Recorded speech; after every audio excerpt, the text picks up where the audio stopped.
नमस्कार दोस्तों, 21st century skill में आपका स्वागत करते हैं। मैं सर्वेश सिंह एक बार फिर हाजिर। आज हम जो बात करेंगे संविधान के निर्माण की प्रक्रिया के बारे में बात करेंगे। जो हमारे संविधान बनने में जो है 2 साल 11 महीना 18 दिन लगे थे। कितना लगे थे?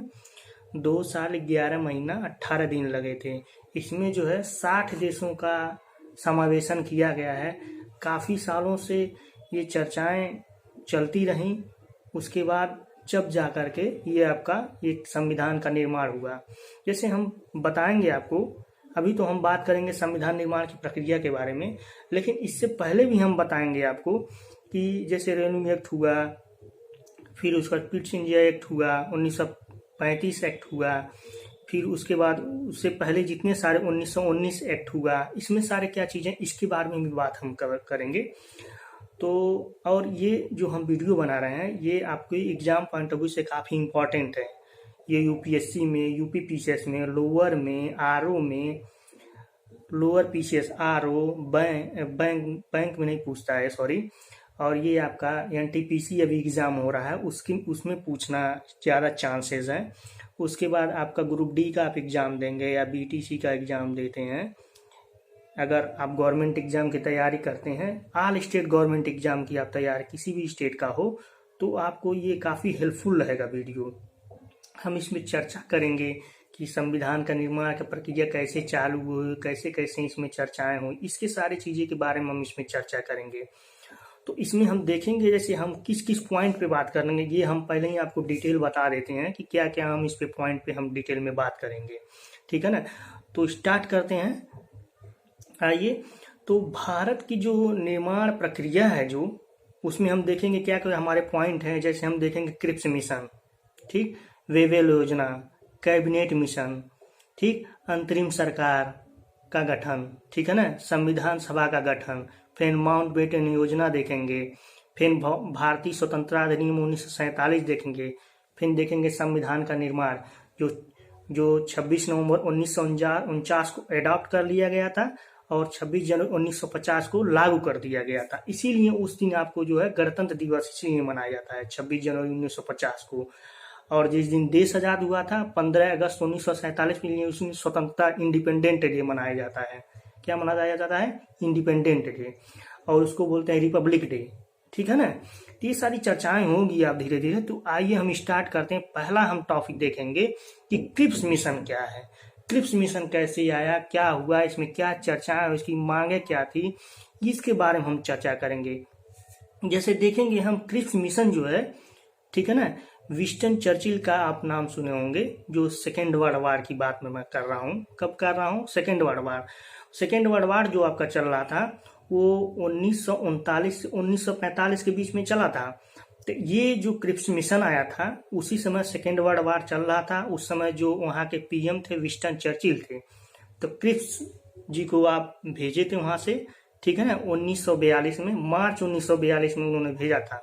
सेकेंड वर्ल्ड वार चल रहा था। तो उसमें क्या हुआ, जैसे इस पे ये दबाव बनाया जा रहा था कि जैसे आपका यूएस हुआ, फिर आपका ऑस्ट्रेलिया हुआ, चीन हुआ, दबाव बना रहा था कि जो है भारत के देश को आज़ाद किया जाए, क्योंकि जापानी शक्ति बढ़ती जा रही थी, ठीक है ना। तो इसको देखते हुए, ठीक है ना, ये चीज़ें की गई, ठीक है ना। फिर जब विंस्टन चर्चिल जो थे ये युद्ध मंत्री थे, उसका नाम था सर स्टैटफोर्ड क्रिप्सन। क्या बोला हमने? सर स्टैटफोर्ड क्रिप्सन, जो मार्च 1942 में, ठीक है ना, यहाँ पे भारत में आए, ठीक है ना, भेजा गया, ठीक, वार्ता के लिए।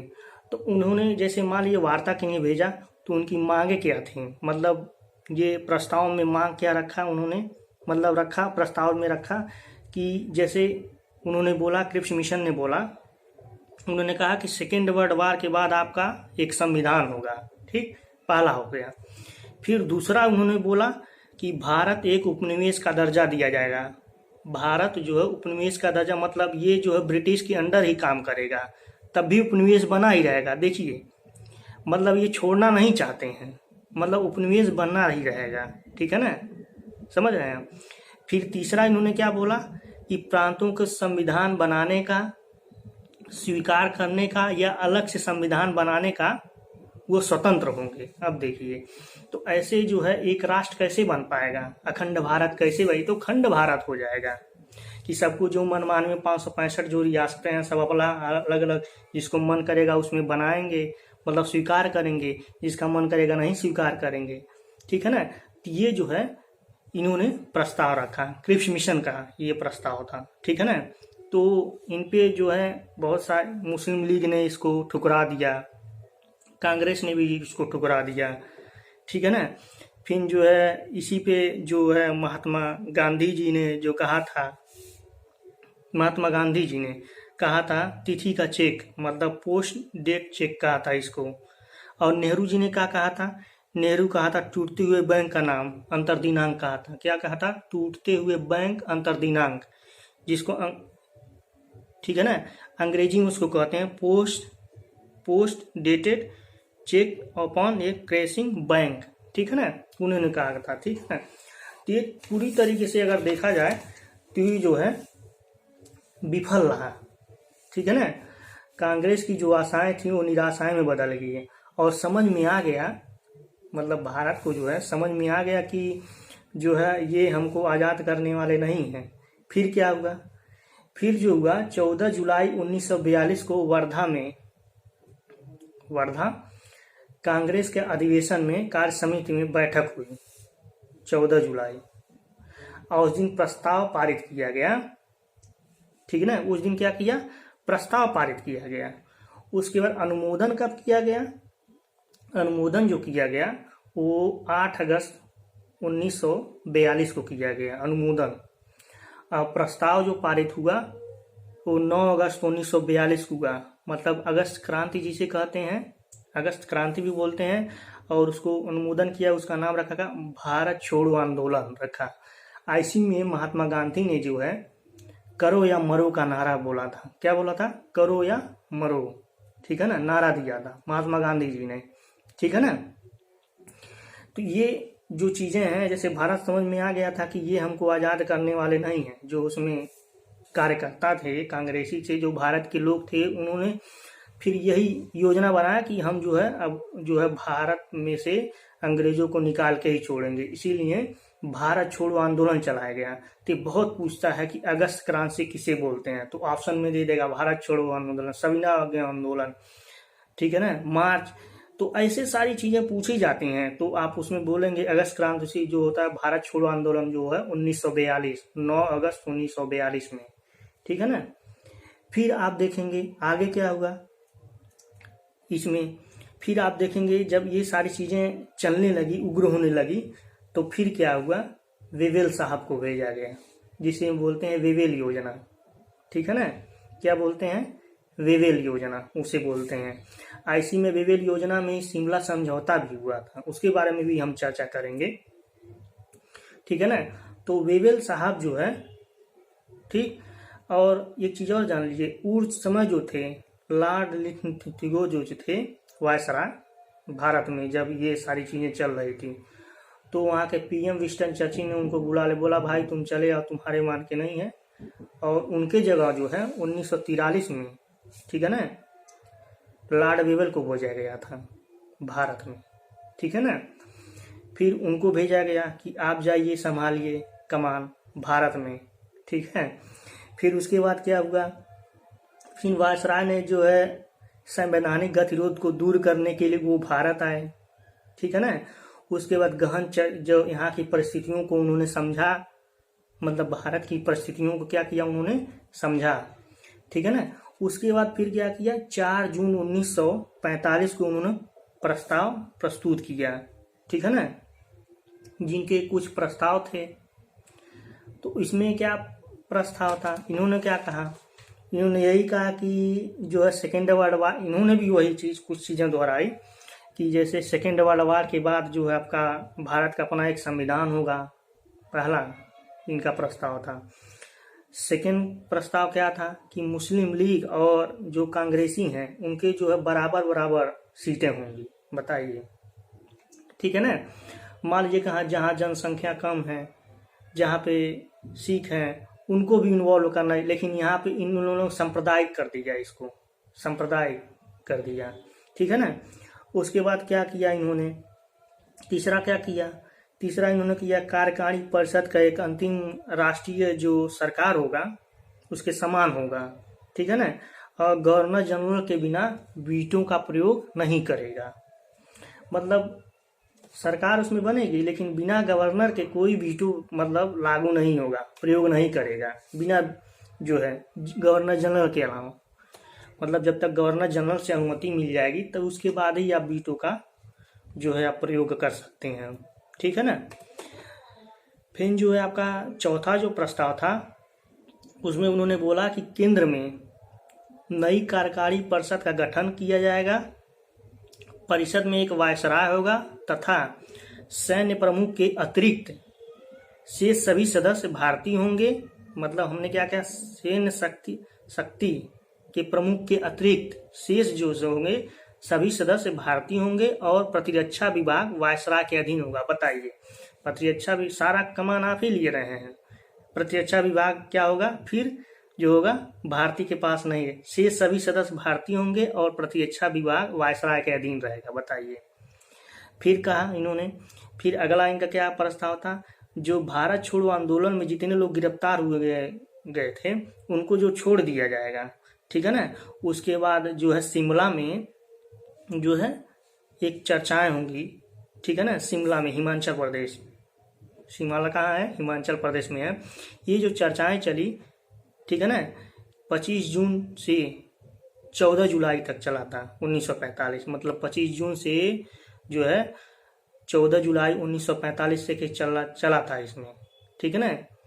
तो इसमें मुस्लिम लीग चाहती थी कि वायसराय के कार्यकारी जो परिषद में नियुक्ति होने वाले जो भी हैं वो मुस्लिम सदस्यों के चयन के सिर्फ वही करेगा जिसे कांग्रेस ने अस्वीकार कर दिया। मतलब जो चाह रहा था कि जितने हमारे सदस्य होंगे हम खुद उसमें मतलब गवर्नर कहे कि मतलब हम ही करेंगे, तो मुस्लिम लीग ने इसको कांग्रेस ने इसको क्या किया, अस्वीकार कर दिया, ठीक है ना। फिर उसके बाद जो है इसका जो कांग्रेस के प्रतिनिधि थे वो अब्दुल कलाम आजाद थे। कौन थे, अब्दुल कलाम आजाद थे। और उसके बाद जो है सेकेंड वर्ल्ड वार में ही ब्रिटिश सरकारें बदल गई। हमने क्या कहा, सेकेंड वर्ल्ड वार में ही ब्रिटिश सरकारें बदल गईं। विंस्टन चर्चिल की जगह एटली आ गए जो उदारवादी थे। कौन थी, एटली, हमने कहा एटली, ठीक है ना, जो उदारवादी थे, ठीक है ना। वो जो है अब धीरे धीरे उनका मतलब जैसे चुनाव हुआ उसमें उनका हार हुआ, उसके बाद वहां पे जो है इटली बन गए, ठीक है ना। वो कौन से थे, लेबर पार्टी के थे। किसके थे, लेबर पार्टी, ठीक है ना। ये एक उदारवादी थे, उनकी दृष्टिकोण वाली सरकार थी। और उसके पहले जो वो कंजर्वेटिव पार्टी के थे, जो कौन थे, विंस्टन चर्चिल थे, ठीक है ना। फिर ये सारी चीजें चलती रहीं, ठीक है ना। फिर आप आगे देखेंगे, आगे आया कैबिनेट मिशन। क्या आया, कैबिनेट मिशन आया। तो कैबिनेट मिशन कब आया, 1946 में आया, ठीक है ना। फिर आप देखेंगे कैबिनेट मिशन में ही, तो कैबिनेट जो है आप मिशन में देखेंगे जो है 1946 में, उसमें कैबिनेट मिशन में जैसे सरकार का ये मंशा था कि जो है इसका मुख्य उद्देश्य यही था, जो वहाँ के पीएम थे, ठीक है ना। तो उनका एक था कि नया संविधान बनाया जाए वहाँ पे, ठीक है ना।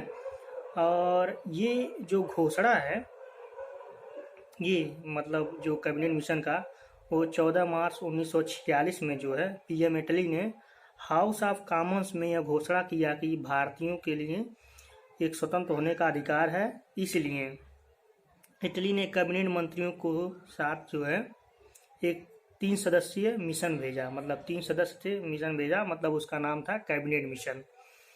मतलब इनका काम ये था कि एक नया संविधान तथा एक अस्थायी सरकार बनाया जाए, ठीक है ना। तो उसमें कौन कौन थे, स्टुअर्ट गिब्सन थे जो व्यापार बोर्ड के अध्यक्ष थे, लॉर्ड पैट्रिक लॉरेंस थे जो भारत के सचिव थे, और एवी अलेक्जेंडर थे जो नौसेना मंत्री थे, ठीक है ना।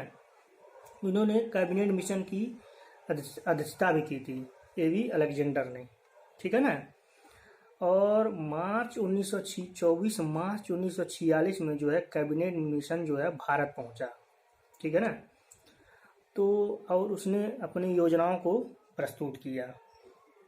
ठीक है ना। तो पहला उनका प्रस्ताव ये था कि संविधान का गठन प्रांतीय विधानसभा सदस्यों द्वारा प्रत्यक्ष विधानसभाओं के प्रत्यक्ष नहीं अप्रत्यक्ष निर्वाचन प्रणाली द्वारा न कि वयस्क मताधिकार द्वारा किया जाएगा। ठीक है ना। अप्रत्यक्ष प्रणाली द्वारा किया जाएगा, इसमें वयस्क मताधिकार के द्वारा नहीं किया जाएगा।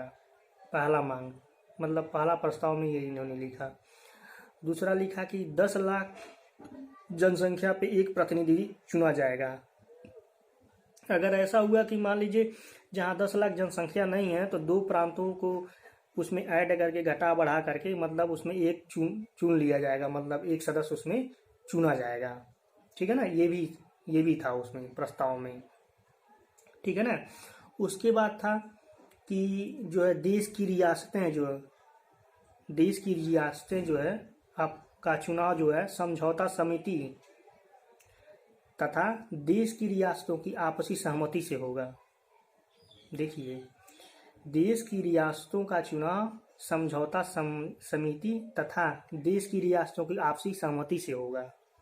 ये प्रस्ताव था, तीसरा प्रस्ताव था। और उसके बाद था कि प्रांतों को अपना संविधान निर्माण करने के लिए स्वतंत्र होगी। ठीक है ना। क्या होगी? स्वतंत्र होगी। उसके बाद एक चीज और आप देख लीजिए, प्रांत थे उस टाइम जो जितने प्रांत थे वो 11 प्रांत थे, 4 कमिश्नरी थी। तो जो 11 प्रांत थे आपके वो कौन कौन थे ये भी पूछे जाते हैं। ठीक है ना। इनमें से कौन नहीं है, इसमें से कौन सा है जो प्रांत है। तो इसमें देखेंगे बॉम्बे हुआ, मद्रास हुआ, बिहार हुआ, संयुक्त प्रांत जो आज यूपी है, मध्य प्रांत, उड़ीसा, बंगाल, असम, उत्तरी पश्चिमी प्रांत, सिंध प्रांत, पंजाब। ठीक है ना। ये सारे जो है 11 प्रांत हो गए। और 4 कमिश्नरी कौन कौन था, क्षेत्र था?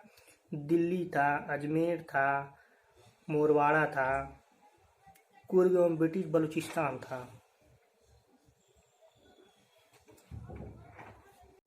फिर और देखेंगे इसमें जो है, जैसे हम ये देखेंगे कि जो आपका कैबिनेट मिशन था तो इसमें जो चुनाव होने वाले थे तो उसमें टोटल जो सदस्य थे, ठीक है ना, टोटल जो सदस्य थे वो कितने थे ये भी जानना जरूरी है।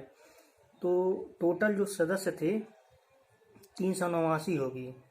संविधान में ये भी प्रस्ताव में किया गया कि संविधान सभा का कुल जो सदस्यों की संख्या जो होगा 389 होगी। कितनी होगी? 389 हो गए, जिसमें ब्रिटिश प्रांत से 292 और 93 जो है देश की रियासतों से, 93 जो है देश की रियासतों से। और जो 4 होंगे वो चीफ कमिश्नरी क्षेत्र से होंगे, चीफ कमिश्नरी क्षेत्र से, जो हमने बताया है जैसे दिल्ली हुआ, अजमेर हुआ, मोरवाड़ा हुआ या कुर्ग हुआ, जिसे ब्रिटिश बलूचिस्तान भी कहते हैं, पूछ देता है। ठीक है ना। तो ये चीज़ें हो गई। तो जो आपके जैसे मैंने बताया कि 292 जो है ब्रिटिश प्रांत से होंगे, उसमें जैसे बांटा गया, जैसे जनरल मतलब सामान्य को 213, मुस्लिमों को भी दिया गया उसमें। ठीक है ना। फिर सिख को दिया गया। ठीक, ये सारी चीज़ें हैं। फिर अब आगे देखेंगे, आगे इसमें देखेंगे संविधान में, जैसे संविधान सभा में जो मेंबर थे उसमें कुछ जो है जैसे महिला 15 थी, एससी अनुसूचित जाति वो कितने थे? 26 थे। और एसटी कितने थे? वो 33 थे। ठीक है ना। एक चीज़ और जान लीजिए, कैबिनेट मिशन में जो संविधान सभा थी मतलब जो हो रहा था उसमें जो है हैदराबाद ऐसी रियासत थी जो उसमें जो है वो भाग नहीं लिया, प्रतिनिधित्व नहीं किया। ठीक है ना। ये सारी चीज़ें आपकी हो गई। ठीक है ना। तो अब आप आगे देखेंगे अंतरिम सरकार का गठन। इसके आगे। और एक चीज़ और जान लीजिए, ये सारी चीज़ें पूछी जाती हैं, क्रम वाइज पूछी जाती हैं। जैसे क्रिप्स मिशन आया, ठीक है ना, क्रिप्स मिशन के बाद क्या आया, ठीक है ना, ये सारी चीज़ें पूछी जाती है। जैसे मान लीजिए हमने बोला कि पहले क्या आया, पहले आया क्रिप्स मिशन आया, हमने शुरू में बता दिया है कि क्रिप्स मिशन पहले आया, फिर वेवेल योजना आया, फिर कैबिनेट मिशन आया, फिर अंतरिम सरकार की गठन हुई, उसके बाद संविधान सभा का गठन हुआ, फिर माउंटबेटन योजना आया, फिर भारतीय स्वतंत्रता अधिनियम 1947 आया, फिर लास्ट में जो है संविधान का निर्माण हुआ। तो अब हम बात करेंगे अंतरिम सरकार के गठन के बारे में बात करेंगे, ठीक है ना। तो उसमें देखेंगे कि कैबिनेट योजना के तहत जो है इसमें भी वही चीज़ फॉलो किया गया, जो है कैबिनेट योजना के तहत जो है 24 अगस्त 1946 को फर्स्ट अंतरिम सरकार गठन की घोषणा की गई, ठीक है ना, तथा 2 सितंबर 1946 को नेहरू के नेतृत्व में अंतरिम सरकार की गठित हुई, जिसमें 15 सदस्यों की मंत्रिमंडल के सदस्य थे। इसमें शुरू में जो है लीग भाग नहीं लिया था, लेकिन बाद में चल के भाग ले लिया था। पहले जो उसमें थे 13 ही सदस्य थे, लेकिन बाद में जब लीग उसमें बन गई, लीग भी समाहित हो गई, तब उसके बाद जो है उसमें टोटल कितने सदस्य हो गए, 15 हो गए। तो जो संविधान सभा का जो अंतरिम सरकार की जो गठन हुआ, उसमें जो है कुल कितने सदस्य थे, 15 सदस्य थे। तो उनका नाम भी जान लेते हैं, ठीक है ना। जैसे मान लीजिए लॉर्ड माउंटबेटन थे, जो थे वो अध्यक्ष थे। जवाहरलाल नेहरू के क्या थे, वो कार्यकारी परिषद के उपाध्यक्ष, विदेश मामला और राष्ट्रमंडल थे के बारे में अध्यक्ष थे। फिर सरदार पटेल क्या थे, गृह और सूचना प्रसारण मंत्रालय इनके पास था। फिर जान मथाई थे, उन्होंने उद्योग और आपूर्ति संभाला था। फिर बलदेव सिंह थे, उन्हें रक्षा मंत्रालय संभाला था। सी गोपालचारी जो शिक्षा थे, शिक्षा मंत्री थे। CH भाभा का नाम आप सुने हैं, वो थे कार्य खान और बंदरगाह विभाग का था। राजेंद्र प्रसाद थे, खाद्य एवं कृषि मंत्रालय था। असफ अली रेलवे वाले थे। फिर जगजीवन राम श्रम विभाग था। फिर लीग के जितने सदस्य थे जो 5 थे, जैसे लियाकत अली खान वित्त विभाग उनको दिया गया था। आई चंदगुरी उनको वाणिज्य विभाग दिया गया था। अब्दुल रब निस्तार को जो है संचार विभाग दिया गया था। योगेंद्र नाथ मंडल को विधि विभाग दिया गया था। और गजानफर अली खान को जो है वो स्वास्थ्य विभाग दिया गया था। ये सारी जो चीजें हैं वो चलेंगी आपकी, ठीक है ना। फिर आगे जो है आपका आगे क्या हुआ, अब इसके आगे जो है अंतिम सरकार गठन के बाद जो है संविधान सभा का गठन कर दिया गया, ठीक है ना।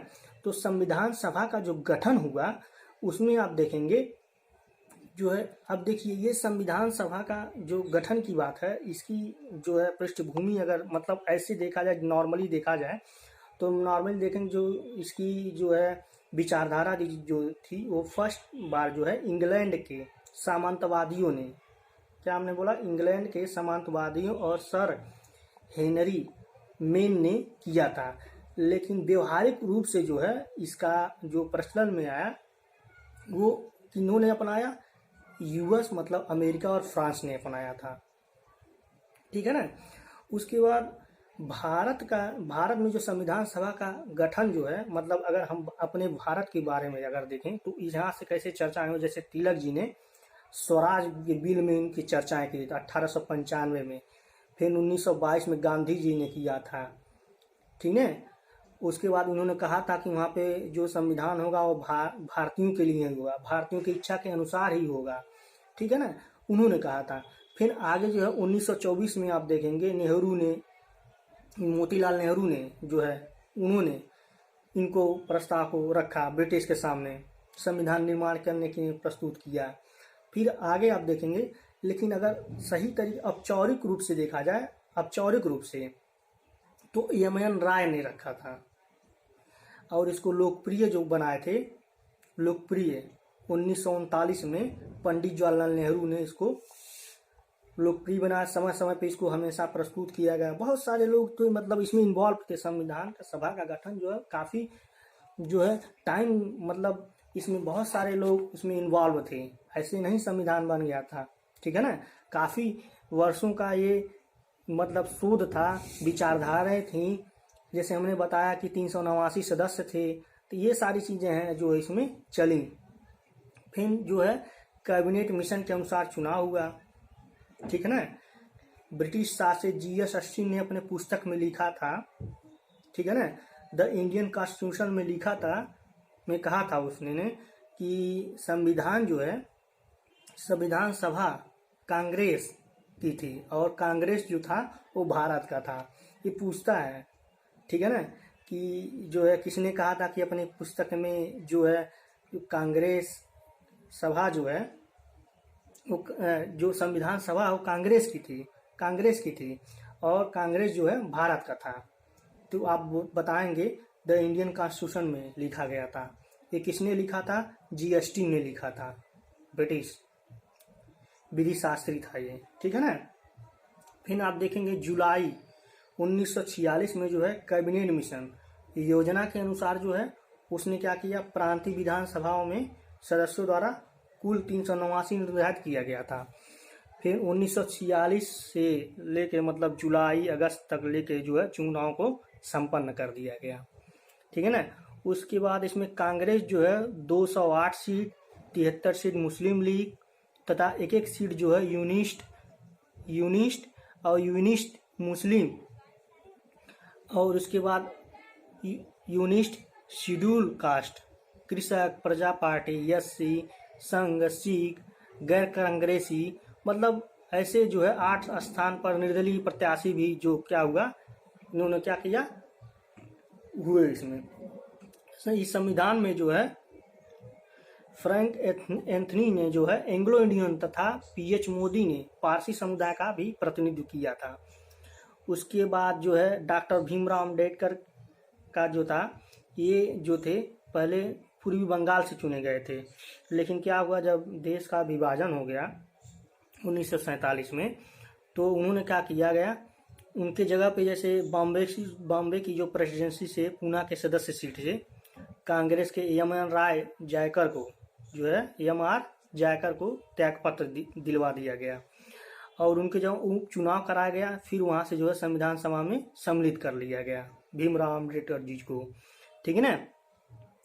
उसके बाद संविधान सभा में मुस्लिम लीग अपना कमजोर स्थिति देख करके देखिए जो है मुस्लिम लीग क्या की, अपना जो है देखी कि हमारी जो है इसमें जो है कमजोर स्थिति है, उसको अलग संविधान बनाने की मांग कर दी, प्रखर कर दी, मतलब ठीक है ना, प्रखर कर दी और तेजी से इन्होंने वो कर दिया, ठीक है ना।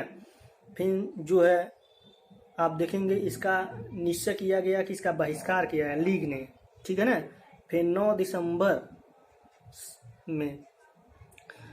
दिसंबर को संविधान सभा में फर्स्ट अधिवेशन में लीग के प्रतिनिधि रूप में शामिल नहीं हुआ, जो पहली बार बैठक हुई।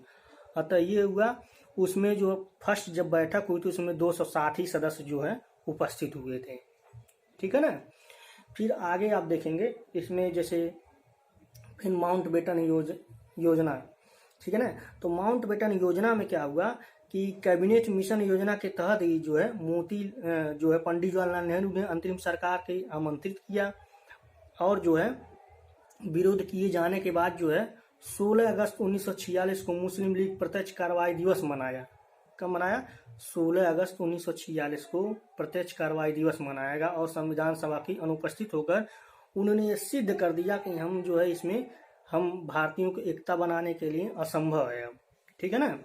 अतः इस परिस्थिति को देख करके, मतलब ये जो परिस्थितियां चल रही थी इसको देख करके ब्रिटिश PM एटली ने 20 फरवरी 1947 को ये घोषणा कर दिया कि 30 जून 1947 की पूर्व सत्ता भारतीयों को सौंप दी जाएगी, मतलब 30 जून 1948 को देश आजाद हो जाएगा, ठीक है ना। फिर आप आगे देखेंगे, अब मान लीजिए हैंडओवर कर देगी, ठीक है ना। अब इसी को जो है जब लॉर्ड माउंटबेटन यहाँ आए तो इसी को लॉर्ड माउंटबेटन योजना को 3 जून का योजना भी कहते हैं, ठीक है ना। फिर आप आगे देखेंगे, आगे क्या है, 14 जून 1947 को अखिल अखिल भारतीय कांग्रेस समिति ने नई दिल्ली में बैठक हुआ जिसमें विभाजन का प्रस्ताव प्रस्तुत किया गया।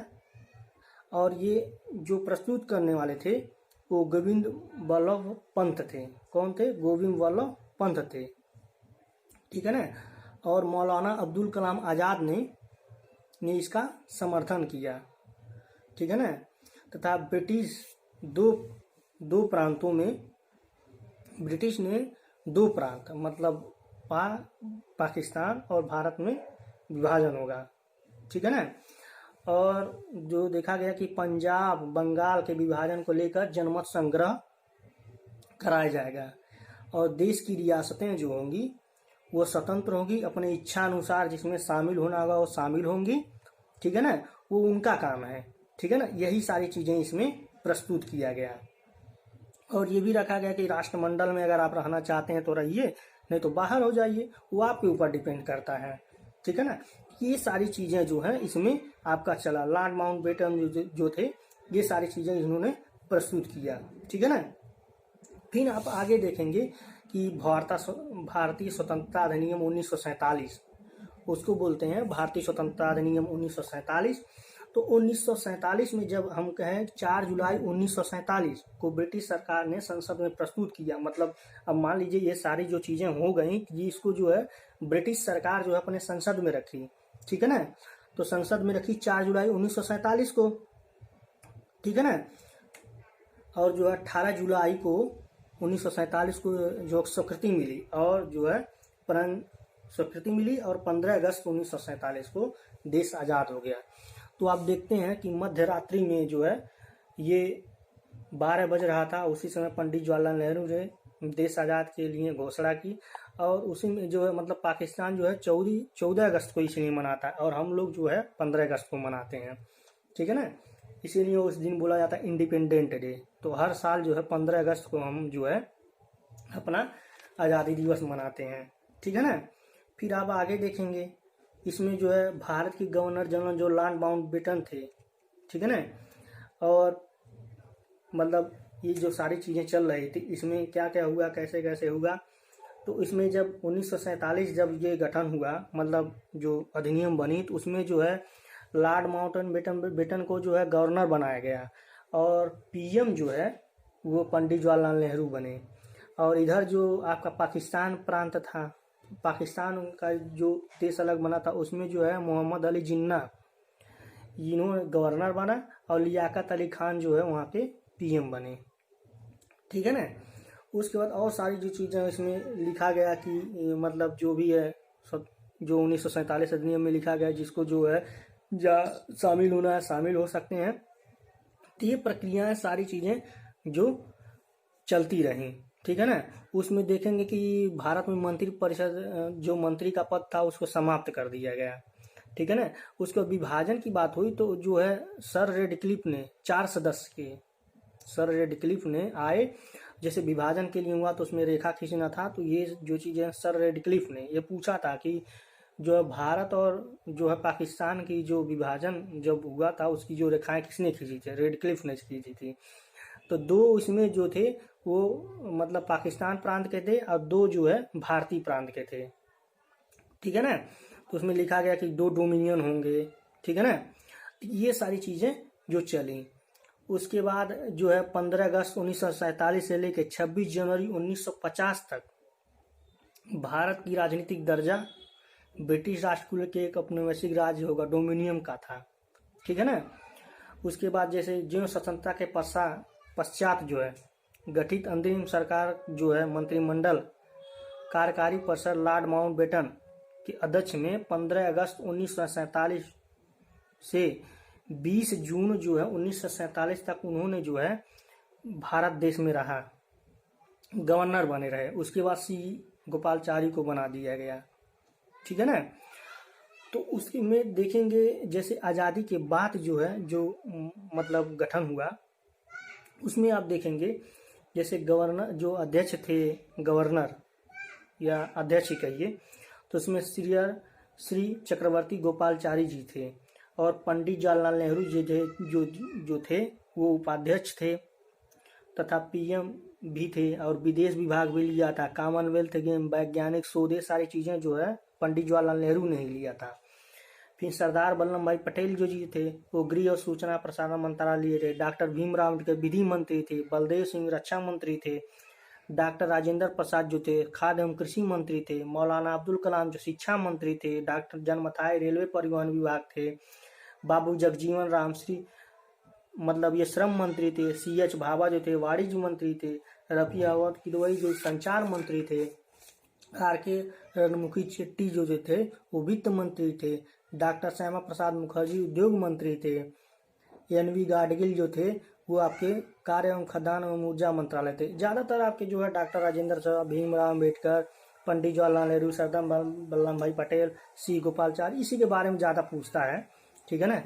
तो जो मतलब स्वतंत्रता के बाद जो है जब मंत्रिमंडल बैठी तो उसके जो सदस्य कौन कौन थे तो ये सारी चीजें उसमें आपको बतानी पड़ेगी। और 1947 से पहले जो मंत्रिमंडल का गठन हुआ था तो उसमें कौन कौन से सदस्य थे, किनको क्या अध्यक्ष, किसका विभाग का अध्यक्ष बनाया गया था, ये सारी चीजें इसमें पूछी जाती हैं।